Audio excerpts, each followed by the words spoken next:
우리 기독교는요, 행위의 종교가 아니라 하나님의 은혜로서 우리를 구원하시는 은혜의 종교라고 할 수 있습니다. 세상의 모든 종교는 내가 한 만큼 쌓아둔 어떤 그런 어떤 종교적인 열심만큼 그것만큼 내가 복을 누리게 된다라는 것을 세상의 종교는 다 이걸 얘기해요. 그렇기 때문에 행위의 마일리지를 쌓으면 쌓을수록 내 어떤 이런 장래 그리고 사후 세계에서 그 덕이 되고 내가 공로가 쌓여져서 결국 내게 좋은 것으로, 내 후손에게 좋은 것으로 돌아온다. 이런 게 보통의 다른 종교들의 특징이라고 할 수 있습니다. 그런데 예수를 믿으면 소위 말하는 개판을 치고 그냥 마음대로 살아도, 아니 예수만 믿는다라는 그것 한 가지로 구원이 결정된다라는 말에 다소 기독교를 굉장히 힘들어 하시는 분들이 있어요. 차라리 세상의 종교와 같이 선을 쌓아라, 계속해서 내가 쌓은 선을 통하여서 결국에는 그것이 내 업보가 되어서 내게 좋은 곳으로 다가오거나 아니면 나쁜 곳으로 다가온다라고 한다면 이게만큼 공평할 게 없는데, 왜 기독교는 살인을 저질러도, 흉악한 짓을 저질러도, 어떠한 죄를 저질러도 예수만 믿으면 자동적으로 천국 가고 구원받는다? 이것처럼 불공평하고 이해 안 가는 종교가 없다라고 이야기를 합니다. 그래서 많은 분들이 이것 때문에 사실 기독교의 이 교리에 대한 부분들을 힘들어하는 거 사실이에요. 여러분, 기독교 구원에 대한 이 교리가 어떤 이에게 있어서는 실족할 만큼 받아들이기 힘든 것이기 때문에 심지어 교회를 잘 다니다가도 이런 종교는 내가 안 믿겠다, 이런 종교라면 이거는 불합리하고 도무지 받아들일 수 없다 해서요, 실망하여서 교회를 떠나신 분들도 있어요. 실제적으로 어떻게 이럴 수가 있는가, 그런 사기치는 놈, 나에게 엄청나게 어마어마한 흉악한 죄를 저지른 사람이 예수 믿고 잘 지내는 거 보면 눈이 안 돌아가겠습니까? 지금 밀양으로 난리 나잖아요. 밀양 그 20년 전 44명의 아이가, 그 중학생 여자아이를 1년 동안 유린했던 그 사건이 그거 완전 온라인을 발칵 뒤집혀져서 난리잖아요. 만약에 여러분 그 이제 피해자가 자라서 정말 힘든 생활을 하고 있을 텐데 어느 순간에 그 가해자 중에 한 명이 교회 안에 안수 집사하고 만약에 장로까지 됐어요. 나 옛날에 나는 그럴 수가 나는 예수님 몰랐을 때는 어쩔 수가 없다. 근데 나는 예수님 믿고 구원받았다 하면서 천사와 같은 얼굴로 만약에 교회에 앉아서 찬송을 부르고 예배를 드린다라고 하면 눈이 안 돌아가겠냐고요. 여러분, 이런 것을 생각하면 기독교의 이런 교리는 굉장히 불합리해 보이는 게 사실입니다. 사실이에요. 그래서 이런 의문은 우리 불신자들, 예수님을 안 믿는 사람들 뿐만 아니라 교회 안의 성도들도 참 받아들이기 어려운, 이해하기 어려운 것이라고 할 수 있어요. 예전에 1985년도, 벌써 지금 몇 년도 전입니까? 40여 년 전에 한 소설이 이 한국계에 이제 발칵 뒤집혀 놓은 한 소설이 등장을 합니다. 이청준 이 소설가에 의해서 탄생된 이 한 권의 책이 벌레 이야기라는 책이 발간이 돼요. 저 벌레 이야기는 기독교의 용서에 대한 부분들을 정면으로 어찌 보면요 굉장히 비틀어 놓고 이것에 대한 의문을 던졌던 이야기가 바로 벌레 이야기입니다. 저 이야기가 지금으로부터 2007년도에 한 영화로서 저 책을 바탕으로 한 영화로 탄생되게 되는데, 이창동 감독에 의해서 정말 아이러니하게 최근에 밀양이라는 이곳이 참 어려워졌는데 밀양이라는 영화로 재탄생이 되었어요. 원래 소설이 벌레 이야기를 바탕으로 이창동 감독이 밀양이라는 저 영화를 만들게 되는데, 저 벌레 이야기가 사실 굉장히 더 심각한데 밀양은 조금 나중에 햇빛을 바라보면서 그 햇빛에 대한 어떤 희망적인 메시지를 나중에 남기게 되지만 원래 벌레 이야기는 굉장히 시니컬합니다. 굉장히 냉소적이고 기독교에 대해서 굉장히 냉소적으로 이야기하는 내용이 바로 벌레 이야기예요. 그런데 그 주제가 뭐냐면 기독교의 용서. 무한정 어떤 죄를 저질러도 용서하는 이 신이 과연 제대로 된 신인가? 이 부분이에요. 이 부분. 우리가 잘 아는 저 밀양의 주인공 전도연, 우리가 잘 아는 그 주인공의 아들이 살해를 당합니다. 살인을 당해요. 그리고 나서 그 전도연도 어찌되었던 그 아들을 잃은 슬픔 때문에 기독교에 이제 귀의하게 되고 교회에 다니게 되면서 내가 내 아들을 죽인 이 살인자를 내가 용서해야겠구나라고 해서 그 감옥에 찾아가서 용서하겠다라고 말하는 순간에 너무 태어난 살인범의 모습을 보고 뒤집어집니다. 나는 하나님을 믿으니까 이렇게 편할 수가 없네요. 나는 하나님께 용서받았으니까 너무너무 평안하고 자유롭습니다. 이따위 얘기를 하니까 이 전도연이 눈이 뒤집어져요. 뒤집어져 갖고 완전히 그냥 뭐 난리 나지 않습니까? 그냥 그런 이야기예요. 여러분, 그 사람의 죄가 어떤든 간에 모든 죄가 예수님을 믿는 순간에 사해졌다는 이 이야기 어떻게 받아들여야 될까요? 여러분, 예수를 믿어서 신자가 되었던 나는 아직 용서해 주지도 않았는데 그 인간은 나 예수님 때문에 구원받고 내 마음은 평안합니다라고, 여러분, 내가 만약에 피해자의 입장에서 가해자가 그따위로 나오고 있다면 어떻게 할 거냐고요. 여러분, 어떻게 하겠습니까? 이 문제를. 그래서 격분한 주인공인 이 전도연이 결과적으로 교회를 떠날 뿐만 아니라 교회의 메시지를 향해서 거짓말이야 하면서 그 기독교의 이 핵심 진리가 얼마나 역설적으로 거짓과 이게 정말 위선적인가를 비틀어 꼰 작품이 바로 밀양, 그리고 벌레 이야기라는 저 소설에서 나오는 이야기입니다. 여러분, 나는 용서를 아직 하지도 않았는데 피해자가, 가해자는 예수님으로 인해서 나는 다 용서받았습니다, 나는 평안합니다 라고 하는 것, 이런 물론 극단적인 예이긴 하지만 이런 문제에 대해서 우리가 다시 한번 생각을 해봐야 된다라는 사실입니다. 여러분, 아무리 어떤 짓거리를 해도, 어떤 나쁜 짓을 해더라도 하나님께서 예수 그리스도를 통하여서 그 십자가의 은혜를 통해 나를 구원하신다라는 것은요 100% 맞는 이야기입니다. 성경적이에요. 이것처럼 은혜의 복음이 없어요. 맞습니다. 우리가 어떤 죄를 저질러도 예수 그리스도의 보혈의 그 공도에 더 넘어서는 능가하는 죄는 이 땅에 존재하지 않아요. 하나님을 심지어 막 공격하고 성령을 회방하는 죄라고 할지라도 궁극적으로 예수 그리스도의 그 은혜의 보혈 앞에는 이 모든 것들은 다 우리가 구원을 받게 되고 다 죄가 용서받는다라는 기독교의 대전제는 틀림없는 사실이고 진실이라는 사실입니다. 그런데 구원이 과연 그런 것인가? 구원이 과연 그 결과만을 얘기해야 되는가? 이 부분을 사실 이청준 이 소설가나 이창동 감독이 아마 던지지 않았을까 싶어요. 기독교를 공격하고 비난하기 위한 것이 아니라 과연 결과인 우리가 구원받았다라는 것으로 끝나지 아니하고 이 과정에 대한 부분들을 고민하자라는 그런 의미에서 저 소설이나 영화는 다시 한번 우리 기독교의 입장에서 한번 살펴봐야 되지 않을까 싶습니다. 우리는 예수님을 믿으면 자동적으로 내가 원하던 원치 않던 성령에 의해서 내가 하나님의 자녀가 되었다라고 성경은 말씀해요.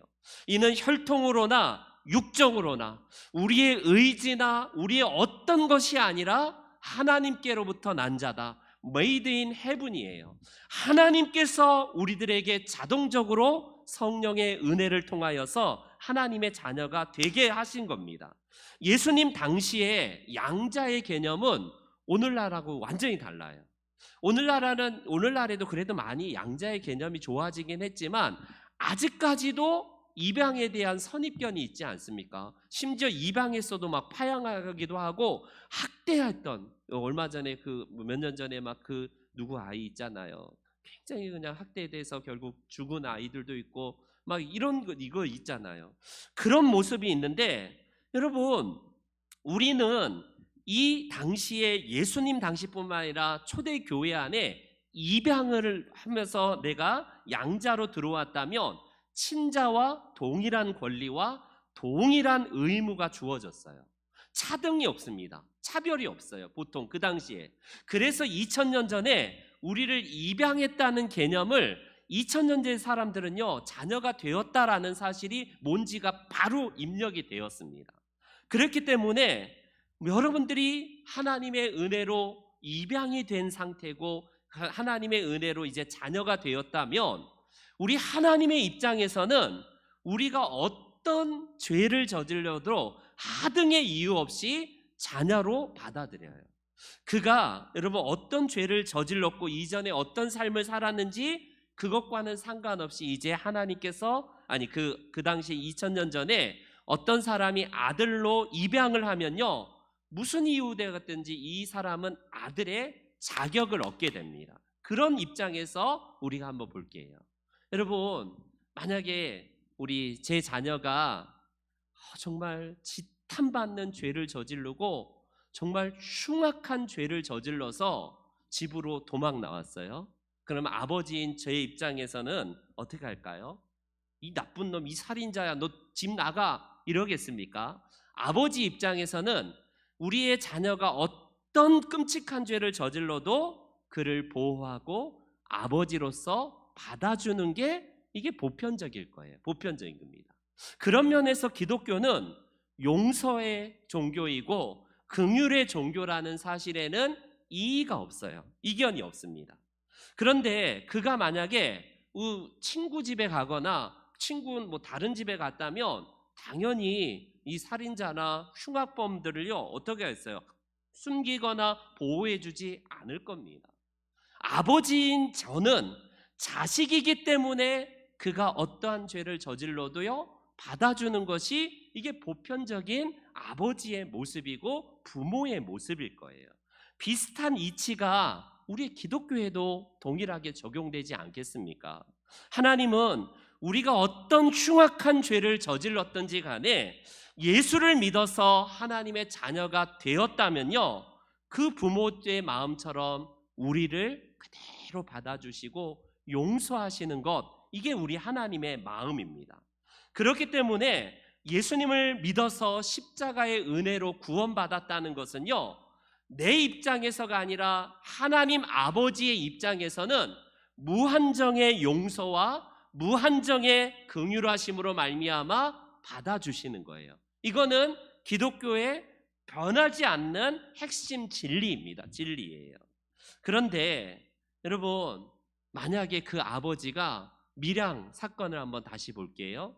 밀양의 모든 부모들이 대부분 그랬다잖아요. 딸 자식을 잘 간수하지, 꼬리치는 여자애가 문제이지, 이 밀양의 니 때문에 얼마나 이게 인식이 안 좋아졌냐. 경찰을 비롯해서 그 당시 대다수의 밀양 사람들이 설문조사했더니 그 여자애가 문제 있다. 부모들은 오히려 가해한 이 부모들은 앞장서서 나와서 우리 애가 뭐가 문제 있냐, 제 전연이 문제다 하면서 오히려 그 피해자한테 온팍 이렇게 얘기를 해요. 여러분, 2차, 3차 피해, 경찰들을 비롯해서 20년 전에 그 사건이 재조명됐던 이유가 뭐예요? 피해자는 온통 학교까지 막 전학 가서 피해자는 서울까지 왔다며요. 그 피해자는 괜히 도망 다녀야 되고 끝까지 피해자로서 지금도 아파하는데 가해자들은 여전히 아무런 양심의 가책도 없이 우리는 아무런 잘못이 없다라고 하면서 이렇게 나오는데, 더 가관인 것은 그들의 부모님입니다. 부모들이 앞장서서 우리 자식이 뭔 잘못이냐 하면서 오히려 적반하장으로 나오고 거기까지 막 학교까지 찾아가서 막 만나서 너 합의 안 해주면 어떻게 될 줄 알아? 하면서 네가 잘 사나 보자 하면서 협박하면서 그랬대 하지 않습니까? 그리고 이게 제대로 된 부모예요. 우리 하나님도 우리의 죄가 주홍 같고 우리의 죄가 산더미처럼 한데 어이구 내 새끼 그래 무조건 너는 용서받으라니까 뭐 하지마 우리의 잘못 없어요. 일부 그 부모들처럼요 우리 하나님께서 그런 하나님이실까? 여러분 우리 하나님은 그런 하나님이 아닙니다. 실수하고 넘어질 수 있어요. 때로는 의지적으로 죄악을 저지를 수도 있습니다. 그럴 때에요 여러분 제대로 된 부모라면요 가해자인 내 자녀를 그 피해자 앞에 사과하도록 종용할 겁니다. 그리고 그 피해를 보상하기 위해서 정말 무릎 꿇고 사죄해도 모자르니 여러 거로 이 자녀를 설득하면서 그 피해자에게 평생 죄사함의 그 마음을 갖도록 계속해서 이야기할 거예요.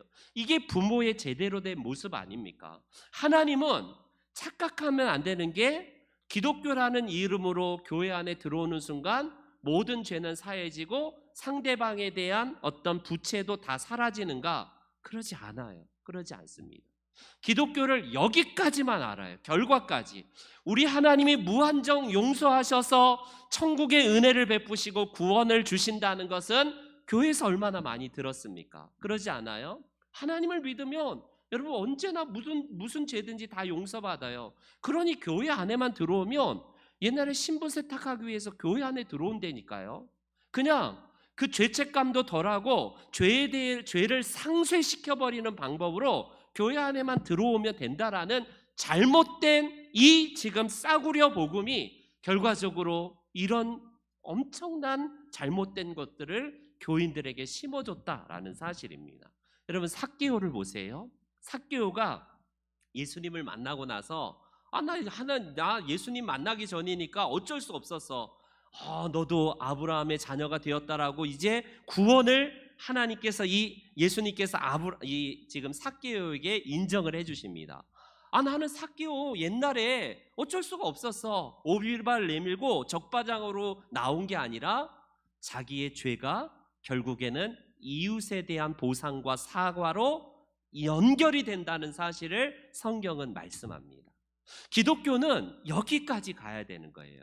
우리가 말하는 하나님의 무한정인 용서는 맞아요. 어떤 죄도 우리를 용서해 주신다는 것은 맞습니다. 그러나 그것이 그것으로 끝나는 게 아니라 그렇다면 나는 구원받은 이후에는 어떻게 해야 되는가? 이 부분까지 우리가 생각지 않는다면 결국에는 값싼 복음에서 머무르는 거예요.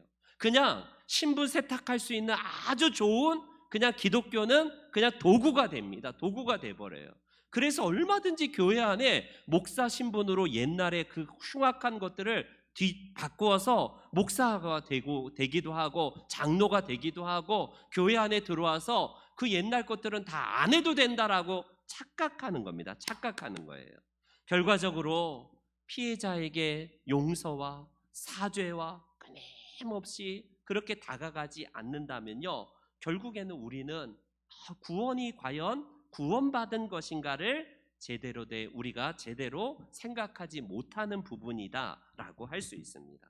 저는요 이 부분에 대해서 사실 기독교가 많이 하고 있다고 생각하지만 그럼에도 불구하고 많이 부족할 수도 있어요. 우리에게 있어서 우리는요 오늘 본문에 나오는 이 강도의 모습을 보십시오. 강도의 모습을 보시면서 우리는 이렇게 생각합니다. 나도 신나게 죄 저질렀다가 막 죄를 물 먹듯이 마시고 막 이 땅에서 마음껏 살다가 마지막 순간에 구원받았으면 얼마나 좋았을까. 내가 이 세상 즐기는 것도 제대로 못 즐기고 내가 젊었을 때부터 끌려와갖고 교회에서 확 코가 껴갖고 이거 완전히 무슨 순교자도 아니고 내가 완전히 이렇게 살다가 재미도 못 보다가 천국 가는 건 아닌가 이렇게 생각하시는 분이 의외로 많습니다. 여러분 그 강도를 오늘 본문에서 보니까 평생 교회 다니지도 않고 하나님도 믿지도 않고 죄를 물 먹듯이 마시다가 마지막 순간에 구원을 선포해서 그를 용서하셨다고 하니 그가 부러우기도 할 겁니다. 어때요? 그리고 나서 아니 이런 평생 진짜 씻을 수 없는 죄를 저지르는 사람의 입장에서 보면요, 구원이 얼마나 큰 겁니까? 그런데 혹시 그가 십자가에 달려서까지도 그 피해자에게 있을 거 아니겠습니까? 어떤 강도를 저질렀는지, 그가 사형에 처할 만큼 엄청나게 끔찍한 죄를 저질렀기 때문에 누구 가족은 살인자의 살인을 당한 가족들이 그 십자가 앞에 있을 수도 있어요.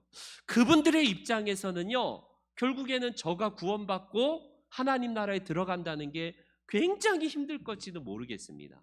그러나 성경은 지금 그걸 이 피해자에게 일일이 내려가서 사죄하라 그런 것까지 이야기를 하진 않지만, 그 짧은 순간에 기독교가 뭔지를 성경은 말씀하는데 도덕적으로 회개한 게 절대로 아니라는 사실입니다. 기독교의 구원은 관계의 문제라는 사실을 성경은 말씀하고 있어요. 관계. 그렇기 때문에 이 짧은 시간이긴 하지만, 죽기 운명하기 전에 몇 시간 전이긴 하지만, 이 강도가 내가 그동안 이 사람들과의 잘못된 것들을 정리하고 사과해야겠습니다. 주님, 저를 십자가에서 내려주시고 제가 그동안 피해자에게 찾아가서 잘못했다고 해주세요. 이랬어야 되는데 예수님은 그렇게 말씀하지 않고 그를 향해서 관계의 문제로 하나님 아버지 그리고 예수 그리스도의 십자가의 공로로 인해서 구원받은 것으로 그가 구원받았다라는 것을 기록하고 있습니다. 그렇습니다. 우리 기독교는 분명히 마지막 순간에 그냥 내가 구원받고 싶어서 손을 내미는 것, 그것만이 구원이 아니에요. 과정에 표함이 되어 있는데, 단순히 내가 기독교라는 종교를 선택하고 내가 천국에 안 가면 지옥에 갈 것 같아서 두려워서 예수님을 선택하는 정도라면 구원파식의 구원입니다. 내가 그냥 나중에 저 천국에 가서 그냥 티켓 내밀고 들어가는 순간 구원이 된 것이기 때문에 하등 예수님과의 관계는 아무 소용이 없어요. 그것은 구원이 아닙니다. 잘못된 이해예요. 우리는 이 땅에 살면서 우리는 어떤 존재냐면요, 구원은 지금 현재 이루어져 가는 과정이다라는 사실을 꼭 기억하셔야 됩니다. 이미 구원받았지만 앞으로 저 천국에서 우리가 구원받아야 되겠지만, 현재 지금 과정이 구원의 전체 과정 중에 하나라는 사실을 성경은 강조를 하고 있어요. 이제 마지막 결론을 맺겠습니다. 하나님이 계신다는 걸 믿는 것이 구원입니까? 그것으로 안 돼요. 여러분, 마귀도 믿고 떤다라고 하지 않습니까? 하나님이 계시되 십자가를 지셔서 우리의 죄를 용서하신데 그걸 아는 것으로 구원이 이루어지는 거 아닙니다. 결과적으로 예수의 구원이 지금 현재 내 삶을 영향을 주어서 그분의 삶 가운데 내가 살아가는 것이고, 그분이 정말 바라보는 영혼들에게 어떻게 바라보고 나아가는지를 삶에서 성화를 이루지 않고서는 그가 구원받았는가를 점검하셔야 돼요. 그래서 야고보서 기자는 이렇게 얘기하지 않습니까? 야고보서 2장 14절 말씀 시작.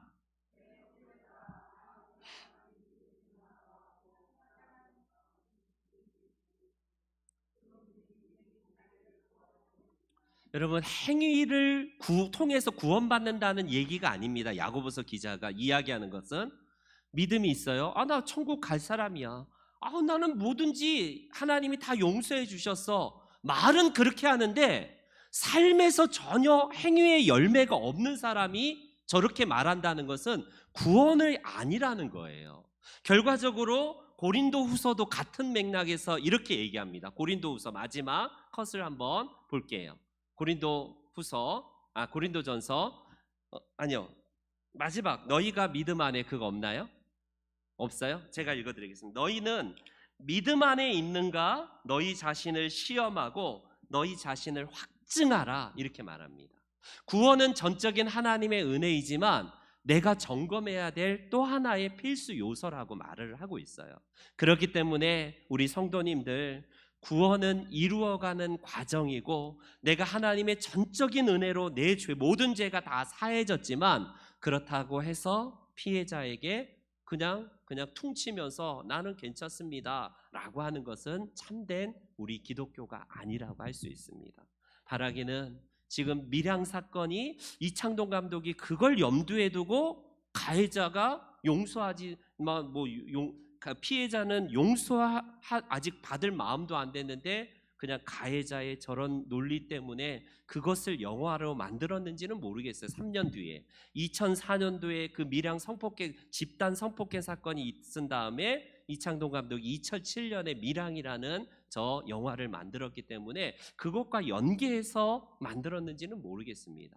어찌되었건 우리가 구원받은 하나님의 백성이라면 하나님과의 관계뿐만 아니라 우리의 이웃과의 관계에서도 구원을 이루어가는, 그래서 하나님의 백성답게 살아가는 저와 여러분들의 삶이 되시기를 주의 이름으로 축원합니다.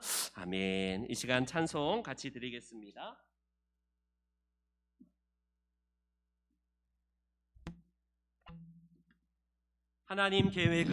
우리의 하나님의 계획은 너무나 오묘하시고 신비로우심을 함께 찬송 드리도록 하겠습니다.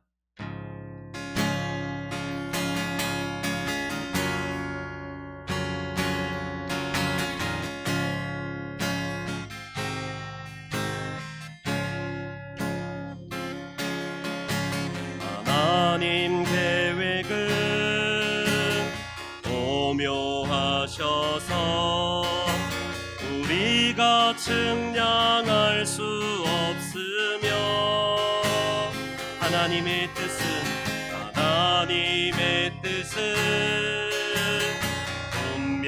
분명하셔서 우리가 거역할 수 없도다. 다시 한번 하나님 계획은 오묘하셔서 우리가 측량할 수 없으며 하나님의 뜻은 분명하셔서 우리가 거역할 수 없도다. 하나님의